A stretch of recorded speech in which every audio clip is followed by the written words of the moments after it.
Hello everybody, how are you doing today? We are so delighted to be together with you also. We are so excited to learn from each other.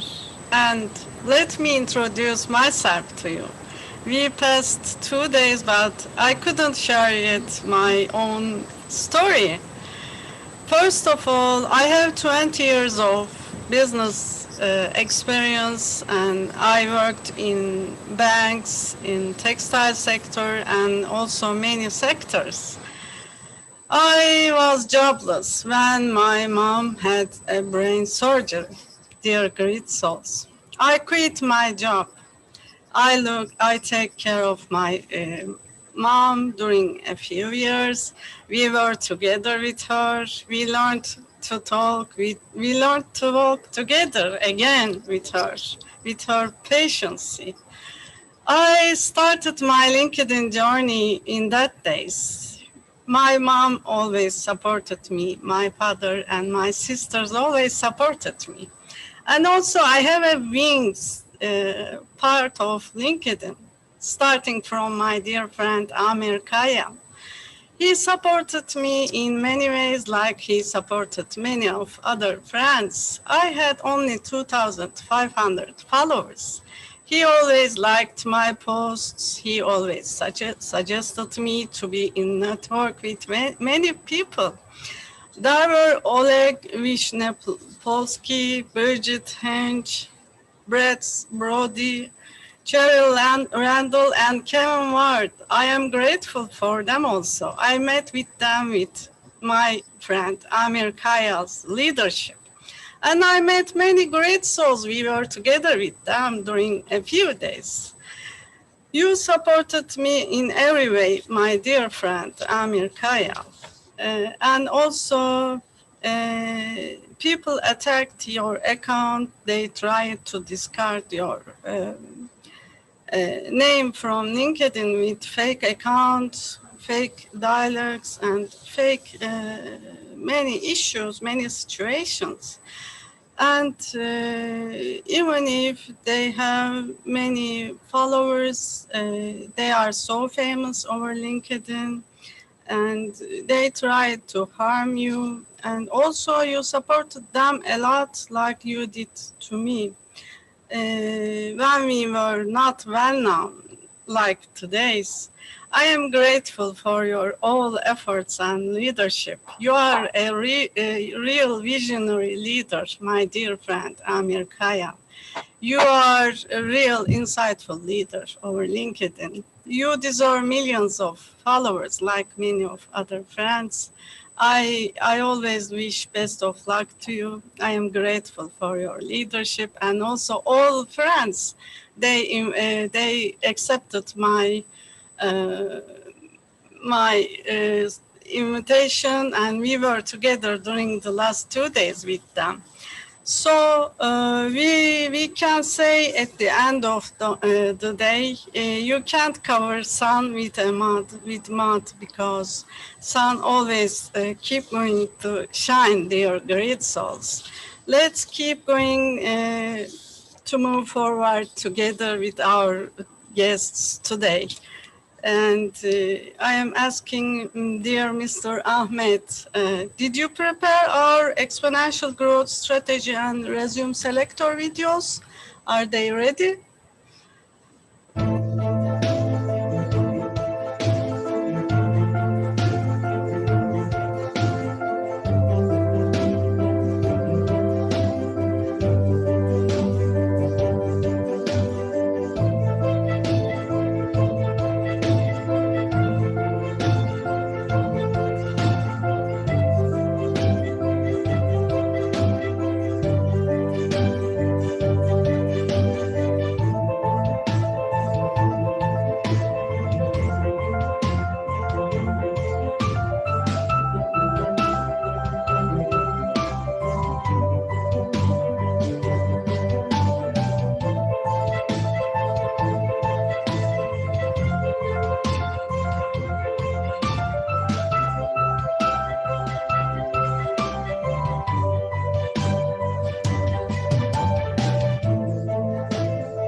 Resume Selector is one of the most important and professional business platforms around the world, working on accurate and complex algorithm to provide the right opportunity for everyone and put the right person in the right place.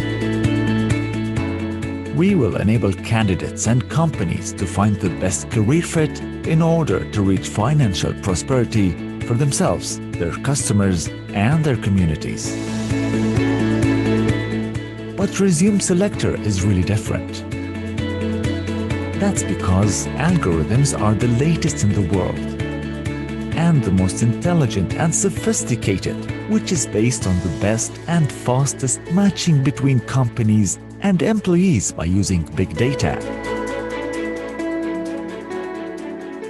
24/7 communication tools and newsfeed to highlight your personal achievements unequivocally give you more room to communicate, as well as suggestions from Resume Selector Fit, all of which lead to an accurate and effective social networking with a business purpose.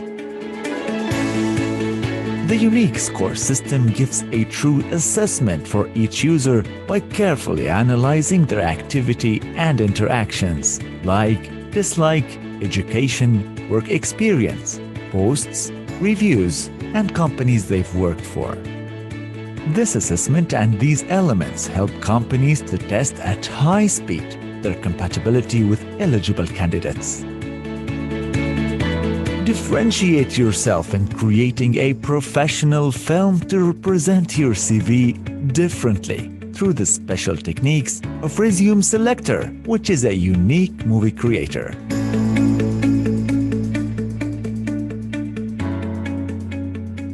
Book online business interviews without wasting your time, waiting, traveling, booking an office or a restaurant. Prepare your future interviews efficiently by following the most important international companies. Thus, you will read the articles, financial data, and benefit from the experiences of professionals who has worked there. Users can take advantage of the quick search feature to find work as quickly as possible. Job search can be done by locating and maps to suit the user's location. Entrepreneurs' children users can be monitored by their parents via the registered accounts to evaluate their work performance. Users can identify the companies and businesses that they dream of reaching around the world. With Resume Selector, that's possible, where it connects companies to the core competencies and values needed with people who dream of working with them around the world, thus making their dreams come true and provide the company with highly adequate, motivated employees. With Resume Selector, make the next right move to reach your dream job in the nearest future.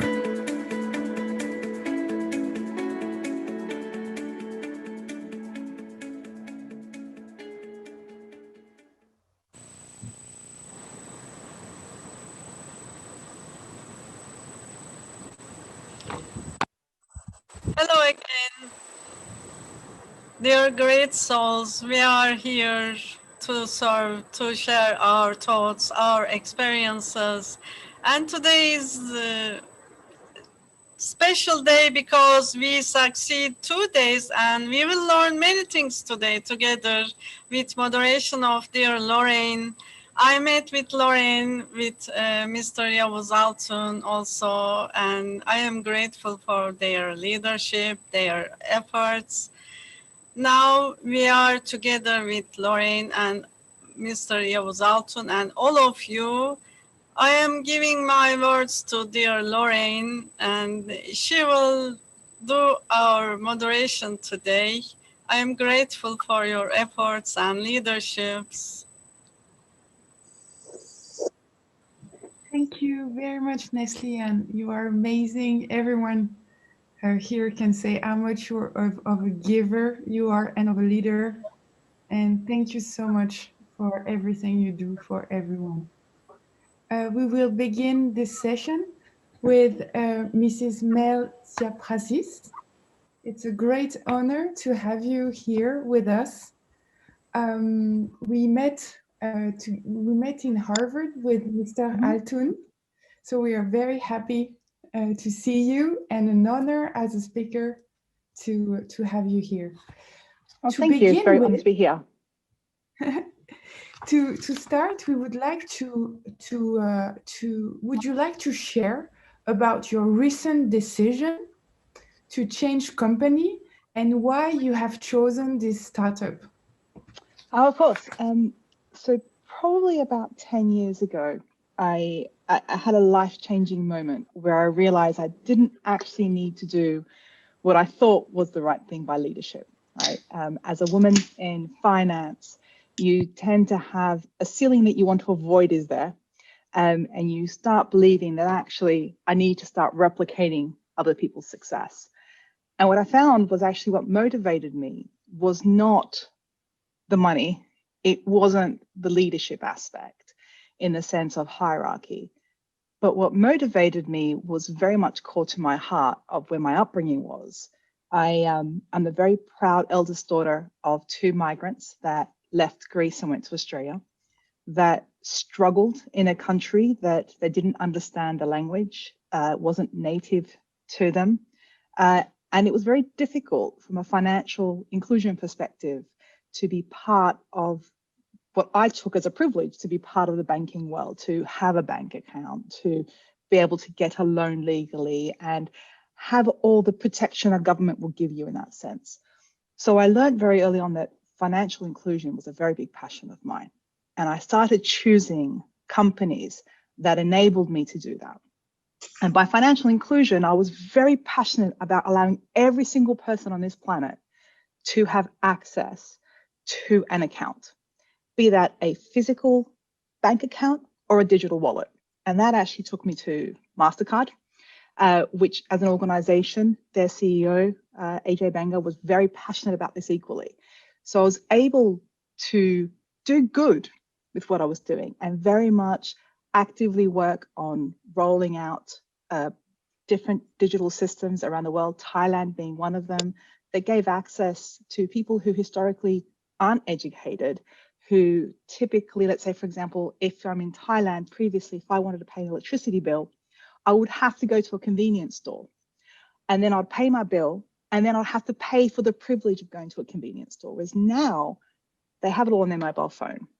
Now you have individuals that can actually start building a credit history. And my focus was very much on how do I, as an individual, contribute to the expansion of financial inclusion around the world.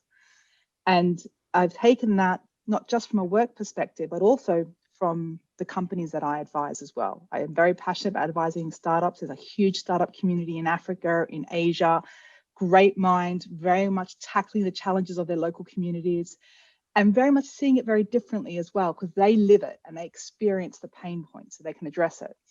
And they inspire me every day. And this inspiration started making me reflect on our history as humanity. And what I found was, when you look back in the course of history and all our great achievements, we never want for human ideas. Human ideas are constantly there in every generation, every past that we have. You know, we had the Industrial Revolution, you have how you can, with technology, but all of this required funding. All of this required financial services to fund these great ideas. And in working with the startups in Africa and Asia, the biggest challenge they have is funding. So I'm starting to think, well, actually, there are a lot of organizations that now also drive financial inclusion through digitization of bank accounts, but actually the core of corporate funding is still part of an antiquated capital markets infrastructure around the world that has not been digitized or digitalized in over 40 years. And this is where I decided, actually, let's take both sides of the problem. Let's tackle the financial inclusion at the individual level. And that's where my passion still exists, and I still support startups. And now I've actually joined a startup that is all about driving the democratization of the capital markets. It's about saying, how do I get access to large funds cheaply? So I've joined a startup called Nivora. And when I looked at it, what really scared me was that if I wanted to, as an organization, provide large funds of money, it could cost me up to $250,000 US in legal bills. How do small and medium-sized businesses access funds other than a bank, which is actually quite high interest rates? They wouldn't be able to touch this market. Whereas through the automation and through the digitization of a capital markets workflow, which today is still very antiquated, when you go into, I don't know if anyone here works in financial services, but I always find it interesting, as an ex-COO of a bank, you go into the operations floor and they kind of feel like chicken coops. They're just, 20, 30 people in a row with paper, physical signing, and they pass it down the chain. And it boggles my brain in the era that we live in that we are still that manual. And that's why it costs so much money. And because it costs that much money, small and medium-sized businesses don't have access to capital the way that large organizations do. And I want to be part of that change. I'm supporting financial inclusion at the individual level, but now making a conscious choice to join an organization that is democratizing capital so that small and medium-sized organizations can access funds to fuel great business ideas and make a difference in this world. That's where I can contribute now. So hence my decision to move from these large corporate institutions and move to a startup, a very exciting startup. This is very impressive. But how do you reach these young entrepreneurs or these middle-sized companies? How could they contact you if in our audience there are some of them? Oh, absolutely. Well, you can reach out to the website www.nivora.com. Nivora is Nivaura. And what we're doing is actually, we're not disrupting a market. It's very different than most financial, like fintechs. We're not here to disrupt. We're here to work with the larger organizations and help them achieve cost efficiencies, help them achieve digital data points, so all the things they need.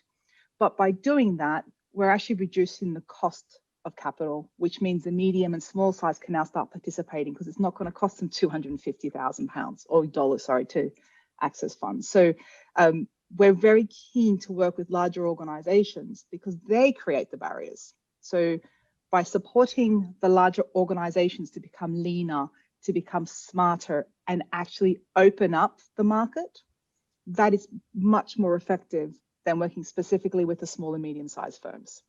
So we're tackling, if I think of Porter's 5 forces for all our academics out there, there's a huge barrier to entry.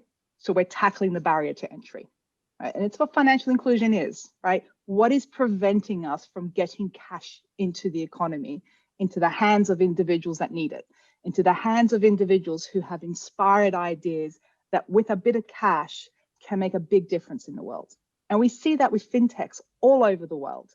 So how do we now start giving it to the manufacturing industries? How do we start giving to the agricultural industry that equally have great ideas that may not be technology based, that may not be that sexy tech that everyone wants to get into, but fundamentally changes people's lives, right? Small to medium-sized firms in the UK provide 90% of employment. So if you can actually start tackling small and medium-sized firms, you're actually having a greater impact on society. And that's what we're all about, bringing the cost of capital down, tackling the barrier to entry, and giving people the opportunity to make a difference. I'm one person.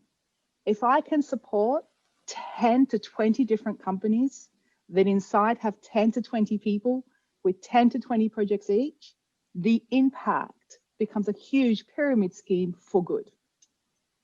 And that's what motivates me. Mel, I would like to ask, we are friends from Harvard Business School. I know your past, your professional background from MasterCard. So when you worked, you had lots of conflicts with MasterCard because you are social impact person and socially you want to contribute more to your society, to your environment. As I observed, you were like inside the prison when you were in corporate world. So can you explain this transition to us? How did you decide to go out of this world and to change and to get help to the people?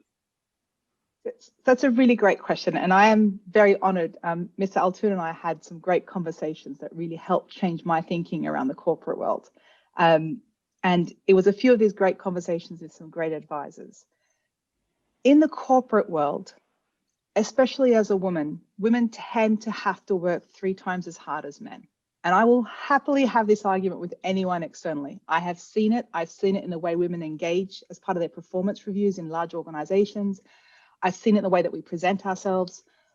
And in large organizations, they tend to be quite formulaic, right? They're large, they need some structure, they need process to try and compare everyone.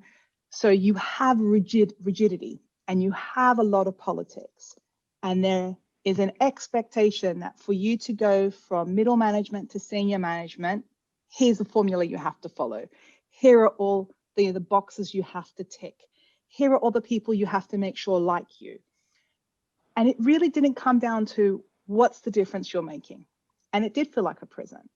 And it felt difficult because I was doing everything to tick the boxes that naturally wasn't me. I naturally want to help people. My first job was actually when I was 14 and 9 months working at McDonald's. That's where you learn very quickly, very basic business skills I still take to today. Your customer is your #1 priority. Above everything, your customer is always right.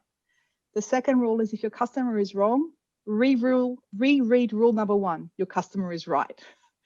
And it also taught me basic unit of economics where to keep your customer happy, you have to make sure that your costs are low.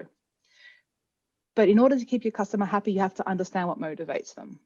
And when you work in large organizations, there's a lot of discussion around, we have to think about the customer, we have to put it first, but it's always a side effect. It's never in the center of the conversation because big momentum carries it forward. And I remember having the conversation with my husband and my father one night, and we were talking about the difficulties of life. And I was complaining, right? I was complaining how I'm having to tick all these boxes. It's very formulaic. Everyone's really happy with my work. I'm, as an individual, not happy because I'm not making the impact I want. And I remember my father just looking at me and shaking his head. And he says, if that is your biggest problem, you do not know what problems are. This was a man that at the age of 5 was taken out of school. So he was never educated. This is a man who, as the eldest son, had to provide for his family. He was born in a very small village in Greece. And at the age of 26, decided to do something better for himself. So jumped on a ship as a ship hand, learned very quickly that he became seasick, but made it all the way to Australia. And he had to struggle and fight for everything. And yet here I was, someone who had a roof over her head, a full belly, complaining that I wasn't able to push ahead and make a difference that I wanted. And all he said to me was, you have every tool to make that difference. It's your brave decisions that make the impact.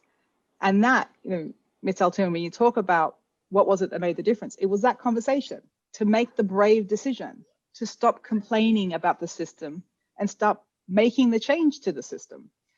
And it does require some bravery. It requires bravery because you know that by doing it, you don't have the formula. A plus B does not equal C. You don't know which letter it's going to land on. And actually what I found was that's what I loved. I loved changing the system. By being brave and having the right advisors around me and having people to support me, I recognized that the truth of a leader is a student, to always study, to always ensure that you have the best advisors around you, and to be brave. And that it's not all a formula, it's the formula we decide on. We make choices. And these are choices that actually I'm very privileged to be able to make. And seeing the impact of these choices actually makes it much easier. People kind of look at me and go, Mel, you're really brave. You're an executive vice president at MasterCard. You had it made. You've changed. You've become a COO of a bank, a fantastic bank, Crown Agents Bank, working with large organizations, the United Nations, the World Bank, the US Treasury. from an FX perspective, taking money into countries where people did not want to change, like Nigeria, Zambia, Mozambique, Afghanistan, and led an asset management organization. And for a girl that, by the way, her first professional job was in a file room at an asset management firm full-time while I was doing full-time university, it was kind of nice to be a COO of an asset management firm. They all think I'm a little bit crazy to go and work in a startup. Like, Mel, you've got it made. You're now a leader. And actually, I haven't got it made because, yes, I made an impact on financial inclusion, and I'm continuing that with my advising of startups. But we still have large organizations being able to access money, and smaller ones can't. So to break the prison, one just has to be brave and know that the only prison is the one either you choose to be in or the decisions you choose to make to keep you in there. Mel, I can feel your positive energy. You're radiating, glowing, Oh, thank shining. you. I mean, I'm really impressed.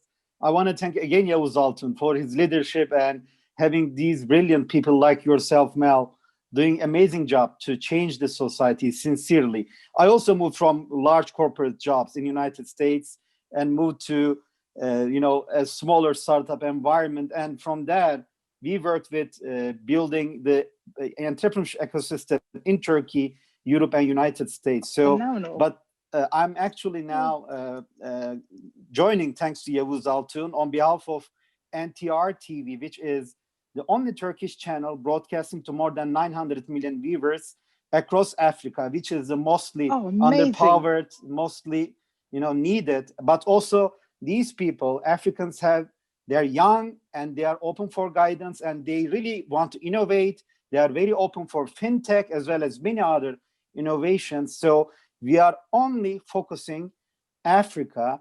And I want to ask you, I want to get first to the bottom of your, technology that you mentioned within your startup, the Aurora technology, if I am correct, because I have reviewed more than 1,000 startups over the 1 year.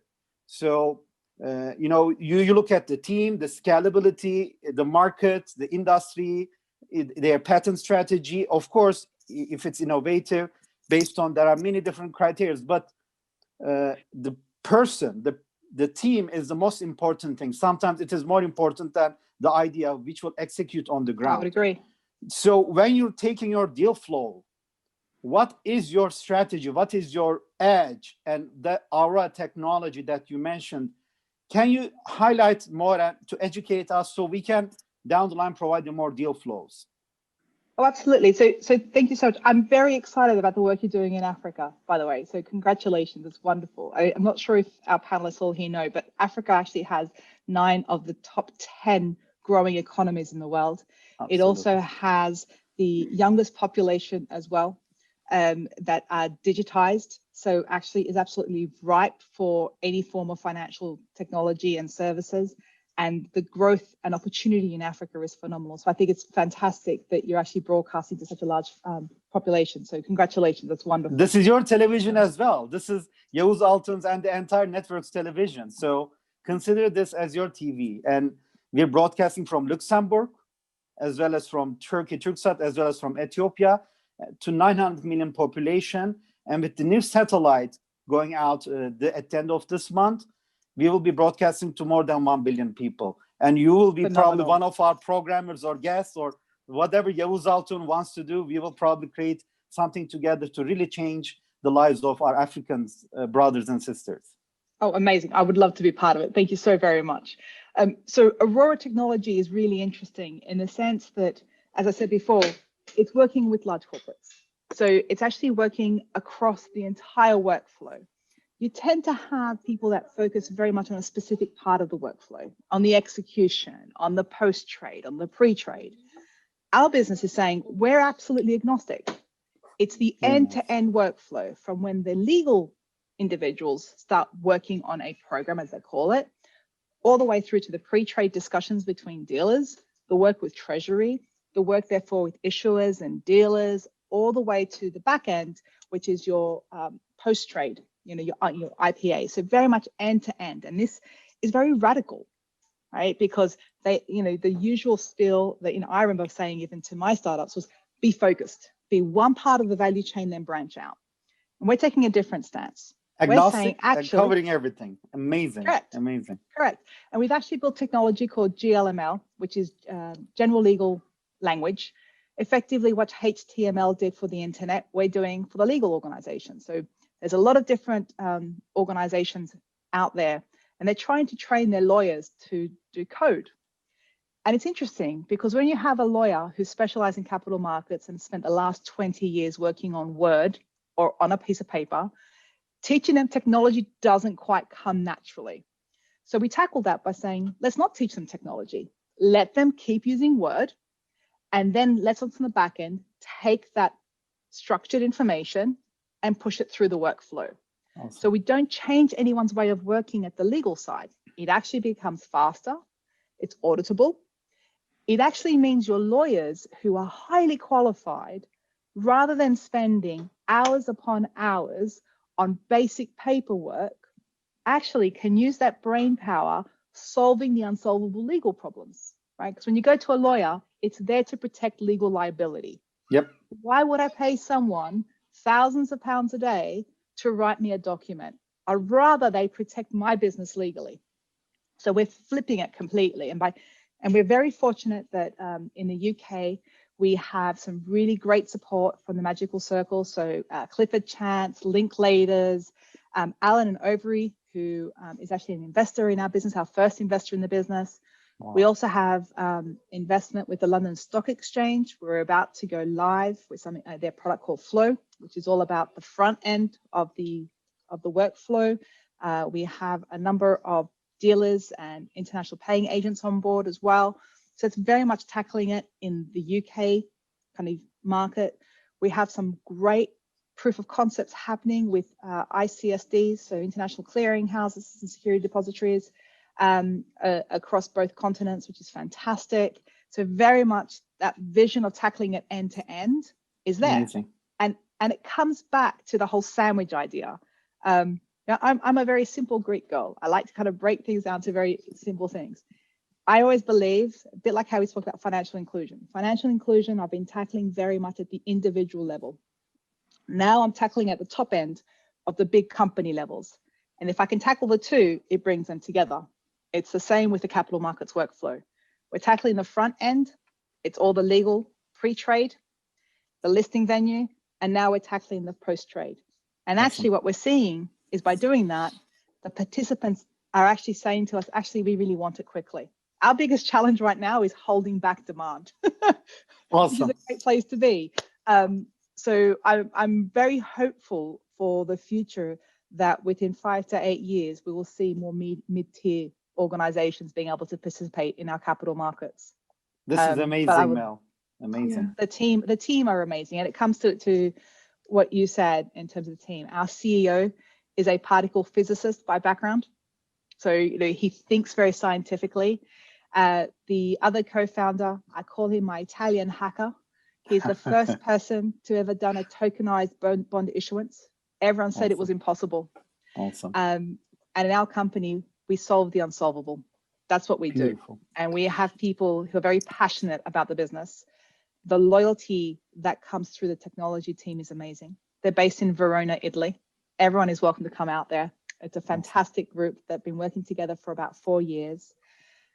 And they all believe and they all see what we are doing. It's not about, of course, the valuation is important, the finances are important, but that's not our driving motivation. Our driving motivation is to democratize markets. It's to make a difference. It's to touch an industry that hasn't been touched in 40 years. Right? Digitization is prolific in retail banking, in commercial banking. You go home, you can run everything off your smartphone. The individuals that work in capital markets lead highly digitized lives and yet still discuss a £250 million deal requires a wet signature, which could take 2 weeks, and then you FedEx it across. Right? It does not make sense. I think you, Mel, and your team find a niche which can be like a company that was in Great Depression, and you're now making it and you may be a top 10 global company in the next 10 years if you build the right scalability strategies with the right partnership on the ground as well as at the big corporate level. And you have that background and network to do that. I believe in you, and we are at your service to support you. My last question is, in terms of the ticket size as well as the industry, what are your focus? So in terms of ticket size, that happens naturally with the capital markets, the debt capital markets. In some ways, the ticket size is irrelevant to us. It is. Because we're about the process, right? Whether a ticket size is for 25 million or for 250 million, it's exactly the same process. Sure. So we facilitate the process. It's a revenue share transaction model that we have, because we very much believe, and the whole point of us doing this is that by reducing the costs of entry, we will have more tickets. If there's more tickets, my market size increases. So I want a share of that increase of market size. Because if I can increase the market size and I'm a core participant of the market infrastructure, sure, I believe I can reuse those funds to support other startups. And again, comes back to the very core as to why I joined this company. And I believe in Avtar, our CEO, that we have a lot of human ideas out there that we need to fund. Awesome. So this is a means to an end. So yeah, look, we welcome talking to anyone, and if anyone has a similar idea, I would love to help them with this, right? As great leaders, supporting each other is so important. And I genuinely believe the more we support each other, the more changes we'll make. Trying to compete is not great. Co-petition is fabulous.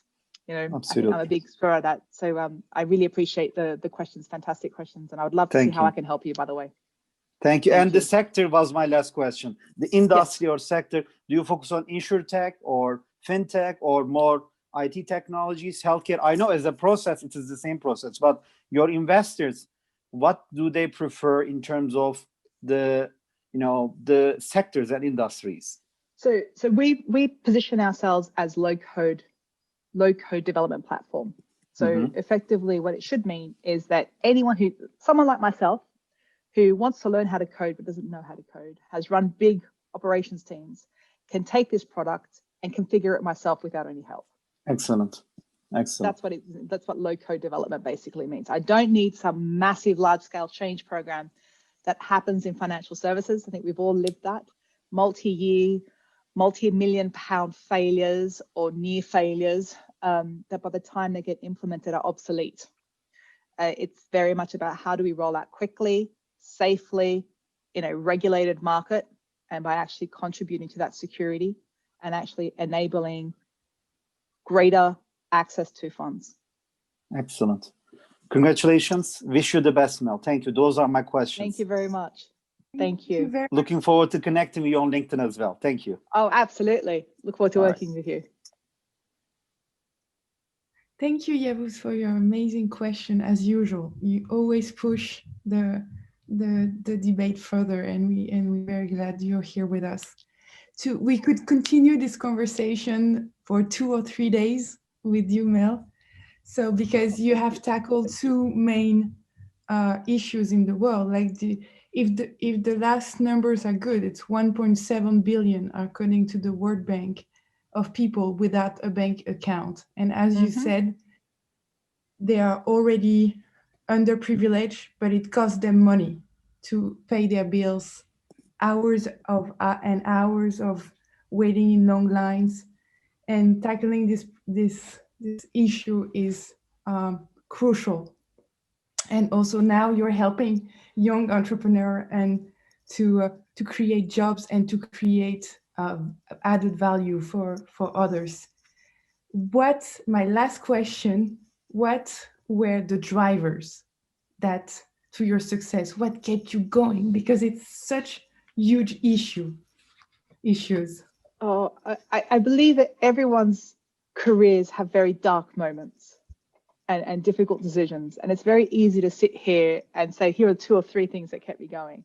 There were times where I felt I'm just going to throw the towel in. I'm done. It's just easier to do the usual systems. But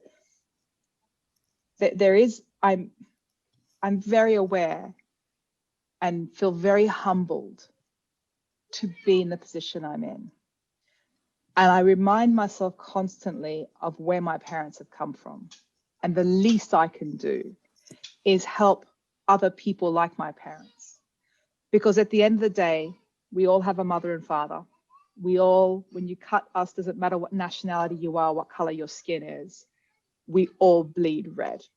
We are all people that want the best for each other and the best for our family.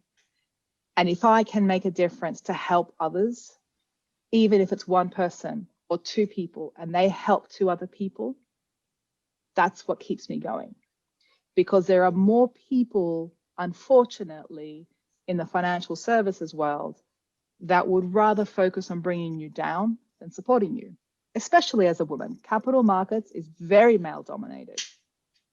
And, you know, I discuss this with my board. If you look at the Mibora board, it is middle-aged white British men. And we talk about this diversity, right? The human world. And what motivates me and keeps me going is that I want my two children to be proud of me, the way I'm proud of my father and my mother for what they've achieved. I want them to see firsthand that making a difference isn't just a story tale or a fairy tale, that as a human being, your choices make differences in other people's lives. And to make a difference in someone else's life is the greatest achievement you can have in your life. And the other thing that keeps me going is having a phenomenal husband who's the most intelligent man I've ever met, that always puts his hand out every time I'm in those dark days to remind me that actually my true course is to make a difference in other people's lives. And it doesn't require anything than my presence and my time. So that's what keeps me going. That's amazing. Mel, and what a beautiful Mel, transition. yes. Excuse me. Sorry for interrupting. Mel, you faced several discrimination when you are moving from professional life. Mm-hmm. What could be your advice to the ladies? Because especially I am observing ladies faces much more discrimination than men. Mm-hmm. In all over the world. I was thinking in Europe and in US, it is opposite, but it is similar. And what could be your advice to the ladies who are they watching us? That is a great question, because it still exists. So I have advice for two groups of people. I'm going to have advice for the ladies, and I'm going to have advice for my fellow man on this call as well, because I think it takes two. So for the ladies, the most challenging thing that you will need to do is learn to be you. It is very easy, and I have fallen victim to this personally, where we take on the traits of what we see makes men successful. So we think we have to act like a man. We have to remind ourselves that we're not a woman, and not be emotional, and not express ourselves the way we want to express ourselves, or not be seen as kind, but be seen as really tough and rigid, because that's what successful men are. That didn't work for me. And I would encourage every woman to be true to herself. And actually, the qualities that make you a great colleague and a great human being are the qualities that make you a phenomenal leader, not a great leader, but a phenomenal leader.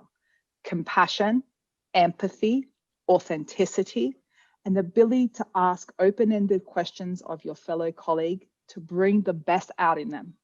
I genuinely believe that women make equal, if not better leaders, because we are all about a team and bringing the best out of everyone. So I encourage you all to be brave, to be you, right? Bring the best version of you to the table, right? And what I ask of the gentlemen on this call and elsewhere is to remember you all had a mother, and ask yourselves, when you have a female in the office, is that how you would like your mother to be treated? Because if it isn't, then maybe we should rethink about how you treat that person.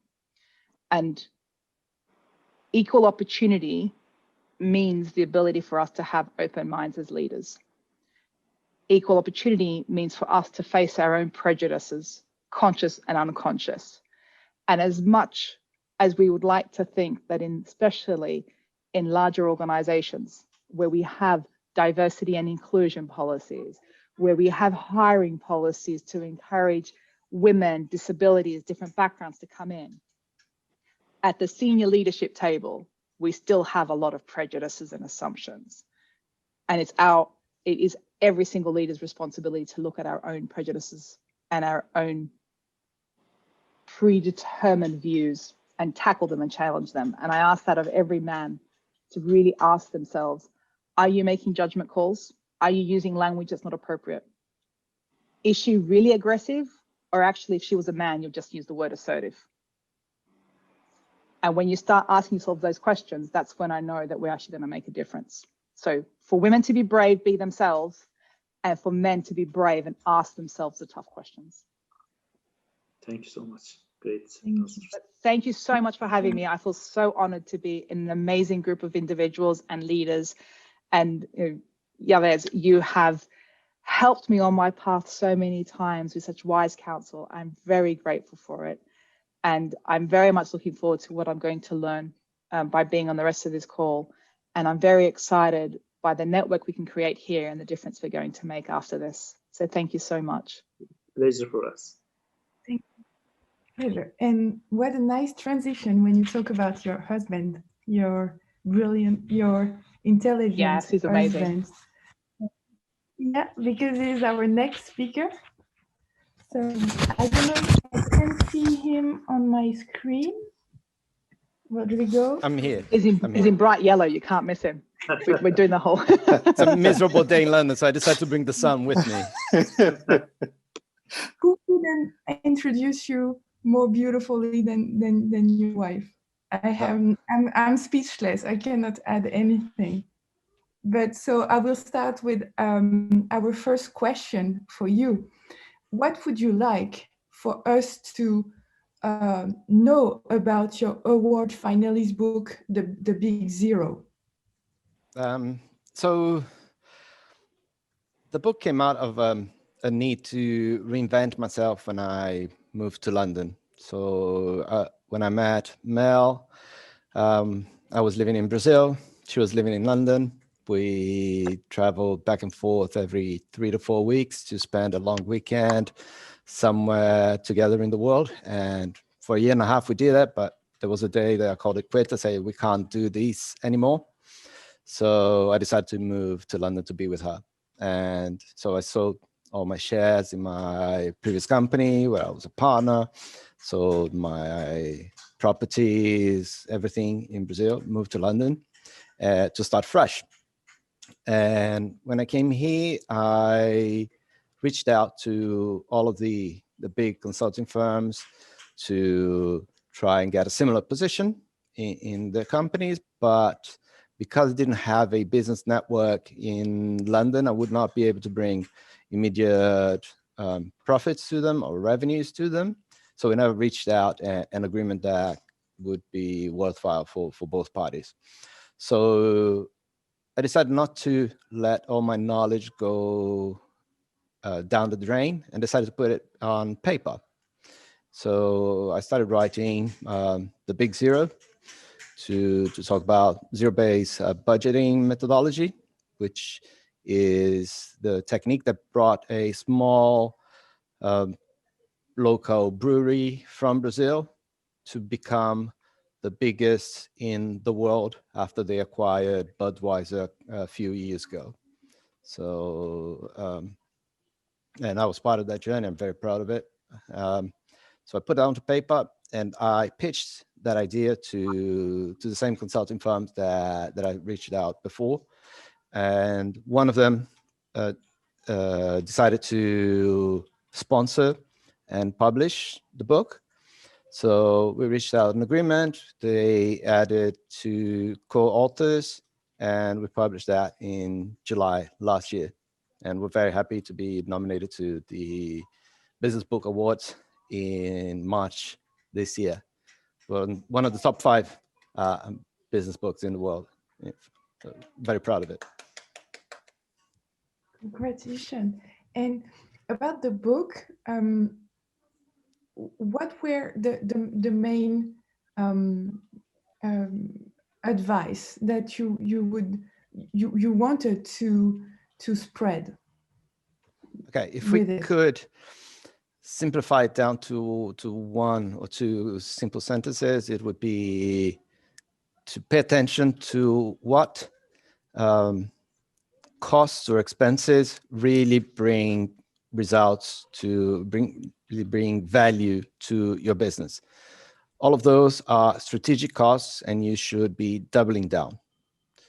All the costs that don't bring value, simply keep the business, the lights up and running, those are bad costs. Those are the ones that you need to reduce and keep an eye on, because they will keep crawling back if you don't monitor them very, very carefully. So cut those non-strategic costs, invest on the strategic costs, bring the value to your company. How would you describe the strategic cost? How can you identify it between, because sometimes it's not very clear in a company. Of course. Are you investing that money to bring one additional client, one additional customer? That's a strategic cost. Are you investing that money to bring one additional sale? That's one strategic cost. Are you investing that money to get some more office supplies? That's a non-strategic cost. Are you traveling just for the sake of having a meeting? That's a non-strategic cost. Are you traveling to meet a client and close a deal? That's a strategic cost. So there isn't a single rule for every single cost. It's more of a objective of what you're using that money for. So travel could be good, could be bad. You make the most out of it. Rodrigo, I have a quick question. Yavuz Silay with NTR TV, broadcasting to 900 million viewers across Africa in 40 countries. I am really curious about, one great example, because we are actually accepting angel investment applications here in Turkey. I actually am founder of the first interest-free angel investor network in Turkey called Makasit Angels. I want to learn from you as an angel investor. What was your best experience as an angel investor where you felt really good about it? And the worst, because you will not always get amazing returns. I'm sure you have a bad experience of investing and later said, I wish I did not invest here, but invested there. I want to get, what was your best and worst, and then what you learned from it for us to learn from you today. Okay, so the best feeling didn't come really from an investing moment. It came from rescuing one of the investments. So there was a company that was bleeding money, and their runway would be off in 2 to 3 months. And we needed to do something because the founder was at a loss, complete loss. He didn't know what to do. So I sat down with him, got a napkin out of the coffee shop. We started drawing down all of the costs and revenues that they had. And we're looking at what was strategic, what was not strategic. And we were able to find which ones we could reduce immediately, and which ones we could reduce in a couple of months, and which ones we would invest more. And in the end of that conversation, we put together a plan and started executing on it. So we managed to extend the runway to almost a year. Awesome. After doing that. And they now are in a very, very good position. They've got amazing customers such as the London Stock Exchange Group, Capital Group, and they've recently signed an agreement with Deloitte as well to be one of their exclusive dealers in terms of consulting projects. Congratulations, that's amazing. Yeah. And your worst nightmare, or the one that you did, oh, I wish I did not put my money here, but you learned from that probably, Yeah, of course. So the worst was not a direct investment, it was through a syndicate, through a fund.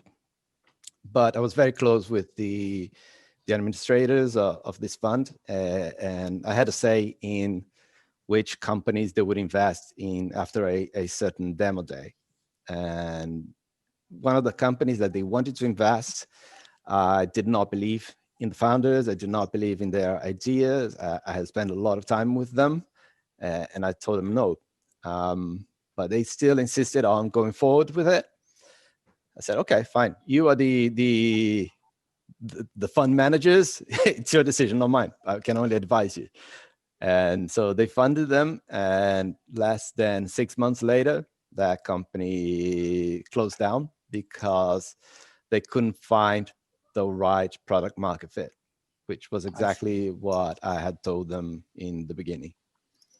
Thank you. And I'm really impressed with your book. I'm very curious about the story of your book. I mean, you gave some glimpse of it, but when you started, did you envision it will be one of the top 5 books globally in the market? And what were the strategy that bring you down to that level of sales and interest globally? So it wasn't really planned, I'll be honest. That's what I thought, seriously. It was more those of... things, I mean, how did you do that? That's amazing, you know? So the idea, the objective was to put the word out and spread it to as many people as possible, because as a manager consultant, I could only talk to so many people during a year. But Yes. by putting in a book, that could be delivered to every CEO, every CFO, every COO in the world. And that's what happened. So when Accenture agreed to publish, we put a single copy in each of the hands of all their clients. So the top C-level executives in the biggest companies in the world, they all received a signed copy of our book, and that helped spread the word and take it to the level where it is. That's a very smart marketing strategy. Did you put this as a demand on the publishing company, or was it the request of the publishing company? This is very smart. It wasn't a demand. It was a single idea that we all came to a consensus. Brilliant, brilliant, brilliant. Congratulations. Rodrigo, Thank you. Thank you. Rodrigo, I like your idea 0. Thinking inside the box, thinking outside the box, thinking there is no box. You transited another place from thinking from 0. Correct. When you approach 0 budgeting, 0 resources, so your mind is opening new space. It is exploring and exploding. Correct. So if you start to think without resources, you can open space. There is no place for blaming to anyone why you failed, because even from 0 expectations from other people, it is creating space for you. It is great book. Even the idea now I'm listening from you. Congratulations for your book. Thank you. Also congratulations for your journey with Mel. It is so a pleasure for us to listen to both of you today. Thank you. Thank you. Yeah, you are absolutely right. It's to think outside the box. So what we do is teach big companies that they can also think as startups, as if they had 0 budgets, as if they had 0 resources, and they could refund their company. So what would they do right if they could go back in time? And that's the principle that leads all these companies to reinvent themselves and explore and exploit, like you said, YAVUZ. Thank you so much. Rodrigo, we have one startup. I have one startup, restajet.com. Founder and his manager is here. They want to do a presentation for you. We can get your feedbacks. What do you think about it? Gökhan, you can present us or restajet.com, my startup. Hello. Thank you for everyone. And it's great to be here, actually. And on Restajet, we are a digital platform for restaurants and aiming to help them out for them to receive their orders without the commission fees and everything else that is becoming a burden, especially for the COVID days, that for the last 2 days that I think there has been enough commentary on the COVID here. So you can think us like the Shopify for restaurants, and we are enabling them to manage their digital assets by giving them branded websites, by giving them branded mobile applications. And in the long run, that we, from our expertise, that we have seen that the restaurants can enjoy many other new features that thanks to this digital transformation that all the big companies, all the corporate companies are experiencing right now. It feels like the same that the small and medium enterprises, who are the main backbone of the economy, can use the same features for their own benefit. And with the WestJet, we have now expanded to 14 countries so far and counting. And thanks to Mr. Yavuz and his ideas, his investor profile behind us, and my colleague, dear Mr. MELİH ÖZAL, and we had a great team. And now we are striving for the next generation of the online ordering and the loyalty platform for restaurants. But why did we focus this area? Is basically like there are more than 15 millions of restaurants in the world. And you can see that how the utilization can be achieved so much more for these. And gastronomy sector, food and beverage sector is supporting huge suppliers, huge merchants in all around the countries. And it's not that so far. So for a restaurant to function properly, you need proper supplies of food, meaning that you're going to keep purchasing from the farmers, and you are going to keep purchasing almost on a daily operation level from many other suppliers, and meaning that you're creating a growth opportunity for the economy. And what we are basically doing, as for example, I'm 32 years old and I'm feeling the responsibility to be I'm feeling like the digital pioneers of this world. And I am the last generation that's also seen the analog and the digital experience and how we can actually seize the maximum benefit out of it. And as Ms. Mel also tell the financial inclusion side of the business, that there are a lot of room for growth for every stage, and we are pushing for restaurants to be digitalized more and create more revenues for them, providing them their own control of the user data. We're teaching them how to engage properly, just like a professional corporate and with their community. And they are now enjoying, and they have to adapt these things. And for COVID, the government imposed lockdowns and delivery only methods are only available, and WestJet was more than ready. So from 3 years ago, we started with an idea, and now it's in the 14 countries, and we are actually looking for more right now. For example, Rodrigo, we have more than 185 restaurant chain in United Kingdom. Even we don't have any office in UK, just we are using resellers, and these resellers, they are selling our product. Most probably at the end of this year, please correct me, Gökhan, we will have 250 restaurants. That's correct, that's correct. And not just also in London. And if you go to this Frankfurt airport today, you will see a member of WestJet community. If you go to Chicago, you will see another member of the, and it's just like this. And even for Africa, we do have clients in South Africa, Kenya, which is a very huge and promising economy, and digital adoption is becoming on a much more faster level due to the infrastructure problems, and everybody wants to conduct their payments and managing their own lives with the digital platforms, and it's getting great. It's getting great, actually.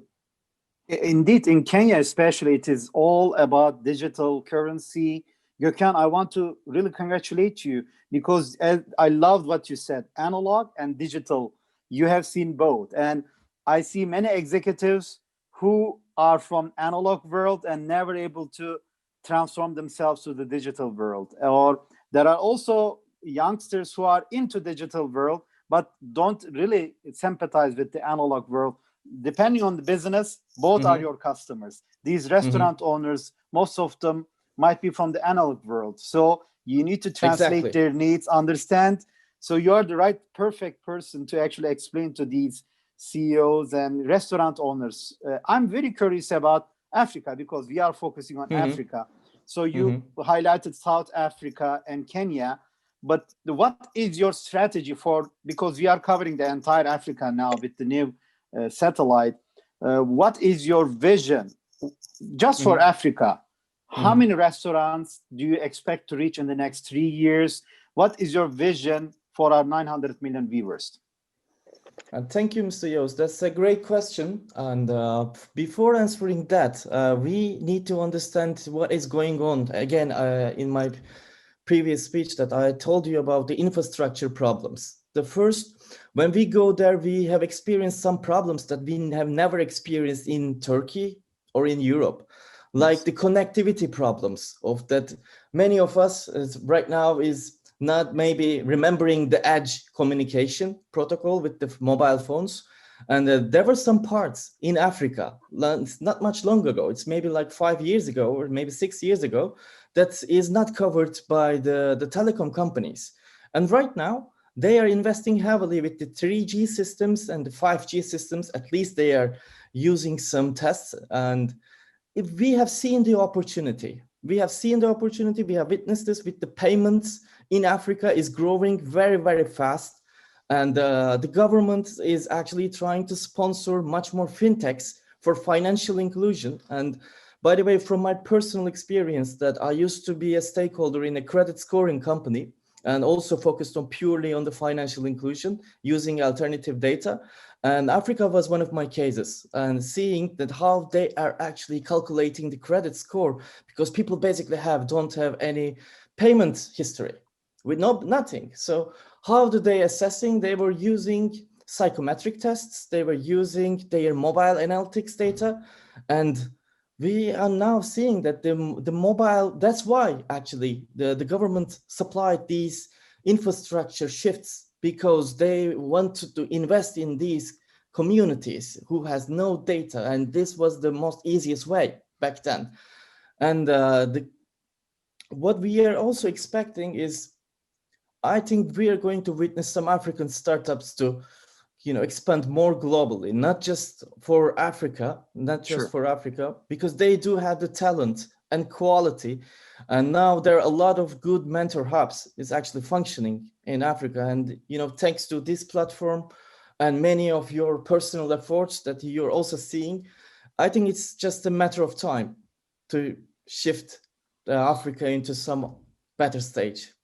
What I learned from one of the leaders known as YAVUZ ALTUN, you need to have a goal to reach that goal.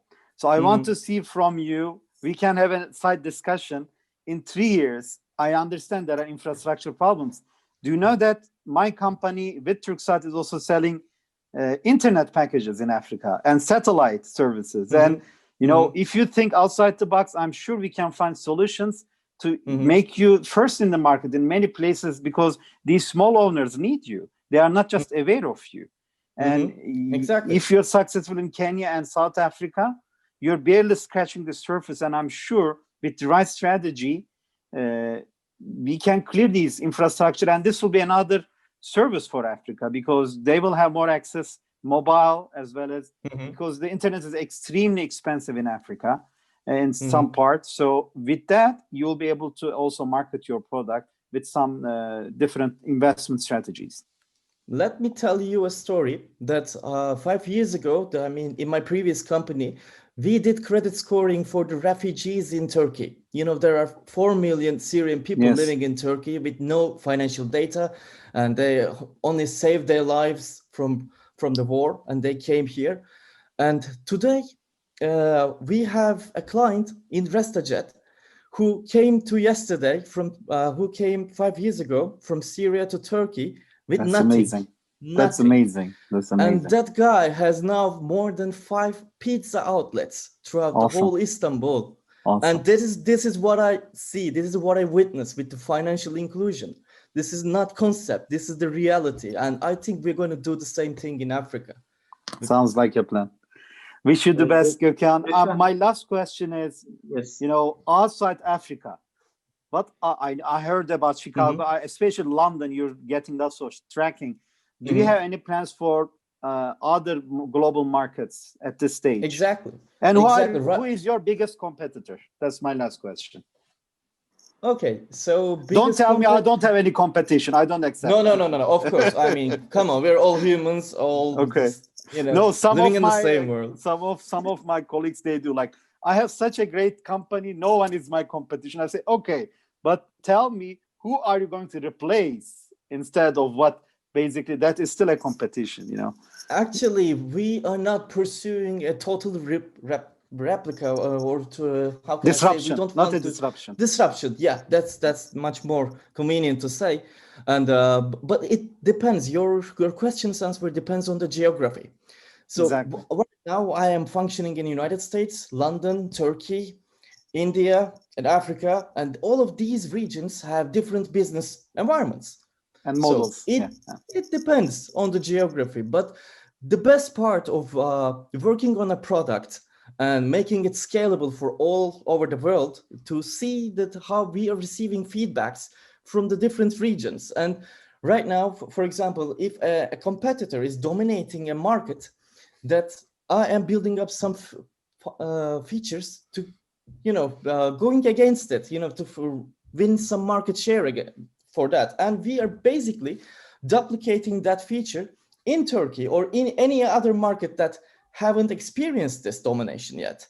So I think we are very good with learning from our competitors as well as testing our new ideas. But mainly, I have to name for some companies, I think Uber Eats, Delivery Hero, Grubhub is one of our biggest competitors.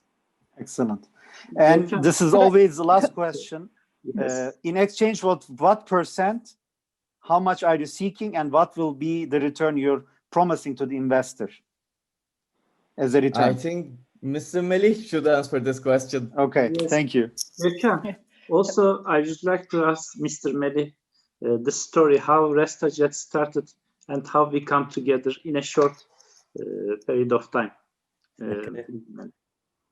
Thank you, Mr. Yavuz, and thank you, Gökhan, for the detailed information about the company and the project, what we are trying to achieve. Actually, the project, I'm the founder of RestaJet, and the project actually started with a dream that why don't we offer restaurants and mobile application? The mobile applications was on rise, and then it was just creating a mobile application for them to give information about their location, some pictures and other stuff. Then I thought that it could be a good idea to put menu. So, and if you put a menu, why don't you offer the restaurant to take orders and so on? The project has a lot of features then. So when I first went to the restaurants, it was the basic entrepreneur mistake. I realized that they even don't have a website. So once they see that we are offering a mobile application, they told me that, okay, it's a good idea, but first of all, we want to have a website. Then, Nice. then we put website, the Android application, and put loyalty, table ordering, pay at table, and the lots of features that we are offering right now. And for a long time, it was like a side project for me. Then we were working in 2 countries, in Turkey and United Kingdom. And 1.5 years ago, nearly, Mr. Yavuz joined us as an investor. And after this powerful joining, then we achieved working in 14 countries right now. We do support Arabic, right to left, so we have right to left support in all of our applications. And we are offering a lot of payment gateways in local countries. For example, to expand to a new country for us, it means that localizing the application and integrating a local payment there. So, you know, because of this COVID also, the online payment is also a requirement right now for most of the online ordering solutions. And now we are working in 14 countries, but there are more than 200 countries in the world, and we really want to expand our business all over the world. It's interesting because the restaurant business is really similar in all over the world. You know, the restaurant owners' behaviors are also really similar to each other. Even you are in India or United Kingdom or United States, they want the same thing. They communicate with the same way, and we have experience working with the resellers. So we are offering our solutions with the resellers. So we don't have a local support team in any country that we are working right now. And currently, yes, you're right. We need to put a target, but there are lots of countries, and we don't focus on any territory or any country right now.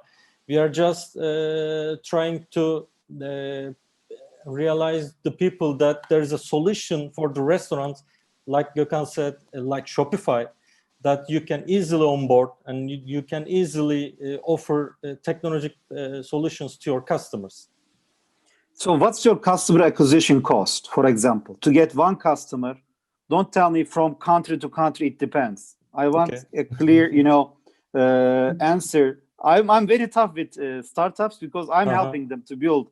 Sometimes you need to also be open, and then we grow together, we support each other. But for each customer, because you're using resellers, which is very smart, I think that's YAVUZ ALTUN's leadership and network. But at least for one country, tell me how many customers you achieve and what was your customer acquisition cost. You can give an example of India, South Africa, or London, I don't care, but what was your customer acquisition cost and what was your profit margin?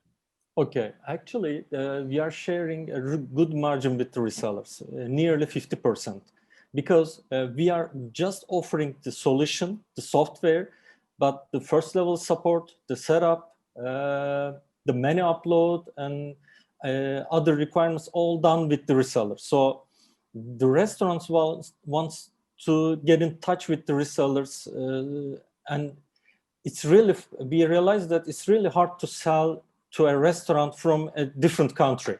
You know, they want you in the same city, actually. Not maybe you are in London and you are trying to sell something into Manchester, but it's impossible nearly for the restaurant. Those are people who think analog. But you guys are digital. You know both sides, so that's okay. Yes. But you succeeded, a huge success with using resellers. Yes. And at the end, these resellers are their neighbors, right? So they feel comfortable.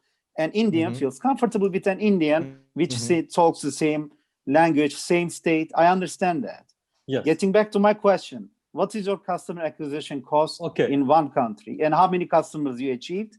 I understand you give good shares, but give me one example in one country. Actually, we are not doing, for the calculation of the cost, we need to talk about, for example, digital marketing and other efforts. We are not focused on digital marketing. Actually, maybe it's not a good thing, but we focus on business. Can I answer this question, Mr. Yavuz? Please. We have almost zero cost for acquisition because we are using resellers. Resellers are handling everything. This is not in our side. I think you read Rodrigo's book, Yavuz. Actually, we have a cost, Mr. Yavuz. Gökhan is our cost currently. Yes. Also, Melih, he is a software developer. Awesome. He's developing software. That's amazing. Full of his time. I love it. I congratulate him. That's why I want to give as an exponential growth, as a business growth strategy, one of good examples. Thank you so much, both of them, and to our team. Great example of exponential growth strategies. Lorraine, we can move next speakers because we have less time. Yeah, it's amazing what you are doing for the restaurant industry. I encourage everyone to watch your website and learn more about it, because it can be it's scalable everywhere. So it's very, very interesting. And yes, it is restajet.com, Lorraine. It's restajet.com. Exactly. Who is watching us can follow from here. Yes, sorry for interrupting. And we wanted to give an example of people in this time of crisis, that there is still opportunity, there are still ways to add value and to create company.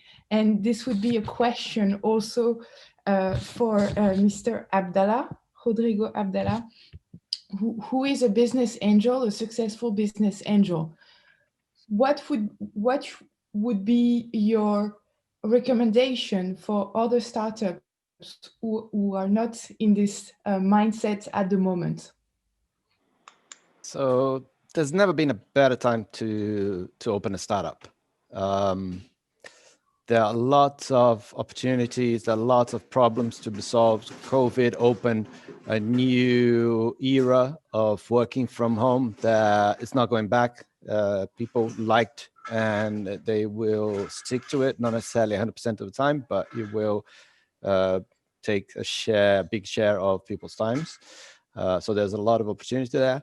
Besides, you've got incredible amount of free tools available on the internet for you to build your company, whether it's from a financing perspective, from HR, from building a website, building a brand, marketing, etc. Even Amazon and Google have their services. You can use all of them. But that's for you to build. But as Mel said before, most companies, they need funding. And now is a time where there are an incredible amount of venture capitalists that have got more funds in the pockets than good companies to invest in. So if you can build a good business case, build a good pitch deck, show that there is a product market fit to what you're doing, you will find venture capitalists that will back you and you will be able to take your company to the next level. So don't give up. Also, I would like to ask Mel, what would you advise to our new startup? 1.5 years, we have more than 500 customers in 14 different countries. What could be next step? Just shortly. So I would say the biggest challenge for all startups is scale. It comes very naturally. And you find that a lot of B2B businesses actually fail in something called crossing the chasm. So you can actually get really early adopters, which is fantastic. It's actually then shifting it to mainstream. There's a really great book called Crossing the Chasm. It was written in the 1990s. It's completely relevant today. So what I would say is your success is all about managing your pipeline and managing your cash flow. It's not your P&L, it's cash flow. So my advice would be, look every single day at your cash flow. If you haven't read the book, read The Big Zero. In big organizations, I hated it because I like my budget. In a startup, I live by it. So one is watch out the cross the chasm. Second, read The Big Zero. And the third one is I'll say never lose faith. If you keep your faith in your business and why you set out, you will get through. Don't underestimate your ability to have faith in your business. Thank you so much. Great advices. Thank you so much. Lorraine, we can continue our next guest. Yes, of course. Our next guests are Mr. Harry SARDINAS and Madame and Mrs. Lilly PATRASCU. I don't know if they are connected right now. Yes, we are here. Great. It's very nice to see you. And I don't see Lilly. Lily's next to me. Okay, amazing. Because if it's okay with you, I wanted to start your speech with Lilly, because in her book she explained how she began as an au pair with only £100 in her pocket, and how do you manage to become a successful author and leader, and what was the different stages of this journey? Thank you so much, Lorraine, and thank you so much to YAVUZ and all these amazing leaders for welcoming me here and for inviting me alongside these amazing leaders. So the first thing is that my name is Lily PATRASCU, and I'm the founder of Brand for Speakers, Speakers Are Leaders, Entrepreneurs Are Leaders, and Top Coach International. And how I started doing this is that I came to London with 100 euros in my pocket and 2 suitcases full of hopes and dreams. And after a while, it really felt like my time was now. It really felt like I was having an amazing time. I was traveling. I was feeling for the first time that I belonged, that I was part of an amazing family. But after a while, I realized there was an emptiness. It felt like I hadn't achieved anything at all in my life. And I needed to do something, and I wasn't sure what it was. And that is when I decided I'm going to publish my first book. And that book was called Meet the Nanny. And despite the fact that that book only sold 20 copies, it enabled me to meet the entrepreneur, Harry Sardinas. And he gave me the opportunity to manage his property business, his English school, his career advice. And because of that, I managed to increase his sales by £250,000 without even having the experience and knowledge. And that's because I had an amazing determination to be excellent, to do whatever it took. And what I had to do was literally, I looked at his properties and I looked at how can I add value? How can I add value to whatever it is he's doing already? So what I did, I went to his properties and I saw, there's a bit of a woman touch here missing. So what I did is I put paintings on, I put some, I painted the houses myself, despite the fact that I didn't know how to paint. I painted myself and the floor and the windows, and I painted everything. And, but finally, after I cleaned it all up, I turned the properties that Harry had into something extraordinary by adding plants and paintings and flowers and all those things. And because of that, I managed to increase each room that we were renting by between 150 and 250 pounds. And because of that, overall, every single property was raised in terms of price by 1,250 or 1,500. And so that was a really big revenue jump. Without increasing the number of properties, I managed to increase the value. So I realized after a while, I'm really good at turning ordinary products into extraordinary products. And I continued on to help Harry publish, write his first book. I coached him to write his first book, and that he published with another publisher. And then we wrote together this book called Speakers Are Leaders. And that's because I have been afraid of public speaking for about 30 years. And then one day I decided I am going to become an international speaker. And Harry said, how are you going to do it? You can't even dare to raise your hand up when we're in a large conference of 200 people and the course leader is asking, what's your name or what do you do? I didn't even dare to do that. But because I decided I'm going to become an international speaker, I started training with Harry, and Harry put thousands of hours in my training and thousands of pounds, well, to be more specific, almost 250,000 pounds of training and different courses. And because of that, I became really good eventually. And I published my first, I published more books. I published this one as well, Peak Performance Sales, that was based on the results I obtained for his property business. And Harry created this course called Speakers Are Leaders. And I helped him, I coached him to write it, and I helped him to write it, to write it and publish it. And since then, we have been running Speakers Are Leaders workshops around the world. And together we have empowered more than 10,000 people in Singapore, Peru, Mexico, the UK, and United Arab Emirates. I'm actually here in Dubai right now in a hotel room, because we are speaking even during coronavirus, even during the lockdown and challenging situations. We are speaking at different events, and this is possible in Dubai because we are working with extraordinary people and extraordinary leaders who are able to put events up even now, which I think is really, really incredible. And I am so excited to be here. Maybe I'm speaking too much. I'm so excited to be here. And I'm so excited because even yesterday we had an event, Speakers Are Leaders and also Peak Performance Sales, and they're both based on the books that I wrote with Harry as well.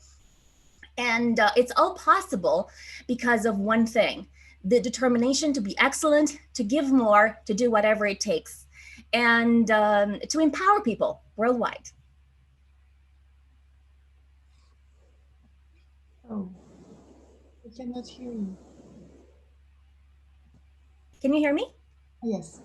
Okay, perfect. Yes, so that was my answer. That's amazing.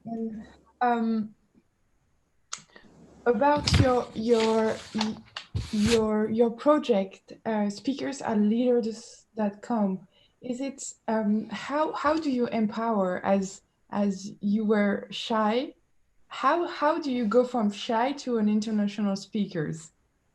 That's a very good question, Lorraine. So the first thing is that I started with practicing, and Harry trained me. He created Speakers Are Leaders in order to empower me, and also in order to empower leaders worldwide, because we used to be part of a network marketing organization that was promoting Tony Robbins courses.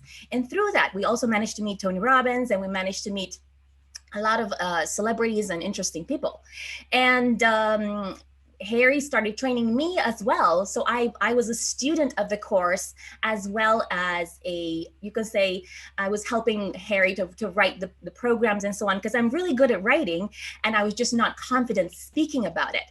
And Harry trained me doing Speakers Are Leaders to become more confident. And with his training, that's how I became more confident. And he gradually gave me a lot of opportunities to speak worldwide. And we spoke first in London, and then because we spoke in London, people from Singapore saw us online, and they invited us to come and do a workshop there. And when we spoke in Singapore, people from Peru saw us, and they saw us also at the Les Brown event in London in January 2018. And they said, why don't you come to Peru as well? So they organized 10 events there for us. And we spoke at different universities, hotel chains, and financial institutions. And when we were there, we were invited to speak in Colombia and in Mexico. And when we were there, we were invited to speak in universities in other places. And when we were in Mexico, we were invited to speak in Uruguay and Costa Rica and Paraguay. And there are a lot of places we haven't even been to that we were invited. So this is how it kind of like mushroomed. And the key thing is that because we have experiential events, because people have a lot of fun and they grow their confidence and they become more charismatic. And you can see the results because we have the videos of me when I started, and I was a very boring speaker. And you can see the progress. And I'm sure that Yavuz has probably seen the progress that I've had, because he's known me for about 2 years. And people can see the progress that Harry's training has had on me, and because of that, they're empowered to do our courses. And the other thing is that we were very consistent in terms of doing events, despite the fact that sometimes we had poor turnout. So when we started, we had even one event where we had only 3 people, and then it kind of mushroomed from 3 to 40 to 45 to 150, and it keeps kind of growing and growing and growing. And that's because we give amazing value. People have a lot of fun. People have a great transformation, and the most important thing is that they really transform the belief about what they believe they can do.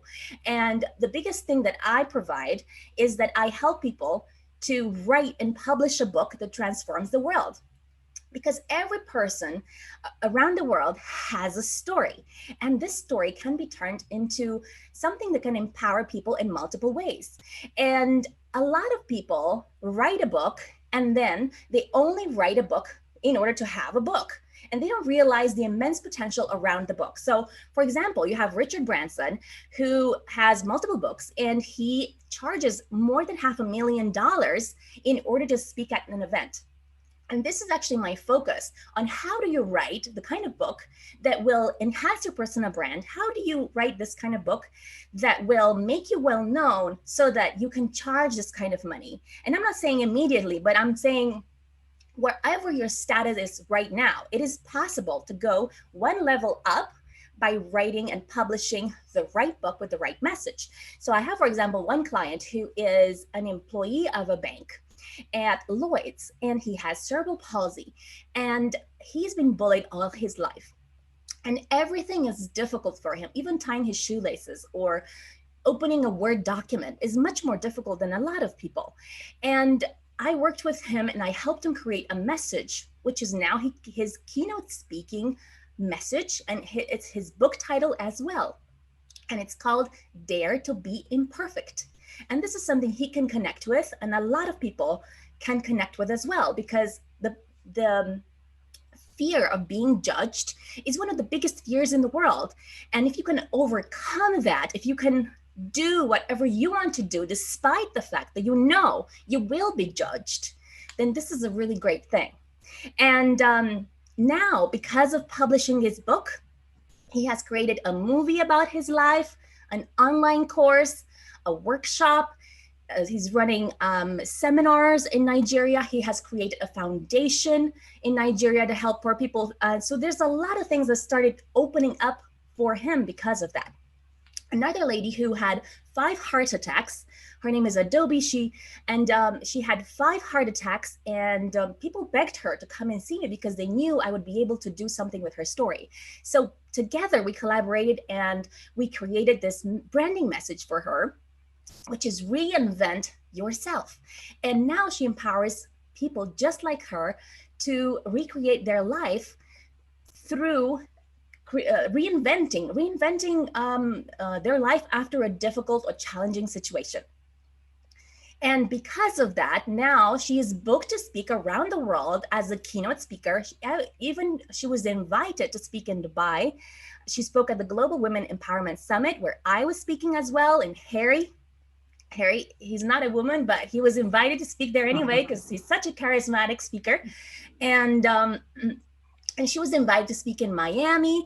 And this is a woman who had never spoken before. And now she's speaking worldwide, again, because of Speakers Are Leaders and Brand for Speakers, the 2 programs that we are dealing with, that we have created. And there's another lady as well who was run over by a lorry, and her name is Tota Avduli. And since she published a book with my help, we created a branding message together, which is Born to Stand Out, Not to Fit In. This is her keynote speaking topic that she speaks around the world as well. And she was speaking at the same event as the ex-president of Albania and multiple influencers. She has organized online events about conscious parenting and how you can be empowered to have happy children at the Universal Peace Federation. So she's speaking around the world, in London as well. We invited her to speak in Dubai as well. So there's a lot of things that start opening up for people who want to write and publish a book that will transform the world. And for people who want to get into politics, this is what's possible as well. So I have one client who hasn't even published his book, and still, because we have helped him create his book cover, which is From Cleaner to Millionaire. He's a guy who came to London from Ecuador, and now he's a millionaire, and he has properties in London. And he has managed to get into the desired party in Ecuador because he aims to be a president of Ecuador, and who knows what will happen in the future. But so much is possible for people. And there's another client of mine who was thinking about writing a book for 50 years. And finally, we helped him create this book, One Life, One List, the ultimate organization lifestyle, the ultimate organization system to create a freedom lifestyle. And this was an idea he was thinking about for 50 years and hadn't done anything with it. And then I helped him to structure it. And since then, he is also speaking around the world. He's creating a software called One Life, One List, which will empower thousands of companies worldwide to be more efficient and more productive and double their efficiency. So basically, a lot of things are possible when you write and publish your book. Thank you very much. And also, you were inspired by Harry, SARDINAS. But what was Harry? What was your? How did you start this journey to empower thousands of people around the world to speak up? Hi, thank you so much. That's an amazing question, Lorraine. And first of all, I would like to say thank you so much to YAVUZ to give us this opportunity to be in this Exponential Business Growth Strategy event. Thanks to you, Lorraine, and to everybody behind the scene that have put this event together. As Lily shared with us, we organize events all over the world, and we know the hard work that this takes behind the scene. So first of all, I'm honored to be here, and I'm honored to all of you guys that have put a work together as a team to create this fantastic event. Great honor for us. Yes. So thank you so much, YAVUZ, and the whole team behind the scenes. Now, answering the question, it goes to something that Mel and Rodrigo, and actually is the premises that YAVUZ has with this event is exponential business growth strategy. So how I started this journey about public speaking is as Lily shared with all of us, I used to have my property business, right? And the property business, it get to a point that we run this company for 10 years. We sold over 5 million pounds, but it was the point that we decided, how can you have a business where you can grow it exponentially fast? So as a business owner, I own several businesses during my life, and you start to analyze how you can grow a business exponentially. And it comes to the concept that Rodrigo was saying about zero, how you can run a business and do it globally and to downsize your cost. So for startups, for example, the most fastest way to expand a business today in the world, in this marketplace, is through public speaking. Why? Because as an startup, when you start to speak about your business, number one, you have a huge advantage here, which is that 99% of your competitors, they are not going to speak in public about the business. And the reason for that is because they are scared, because the biggest fear in the world is public speaking.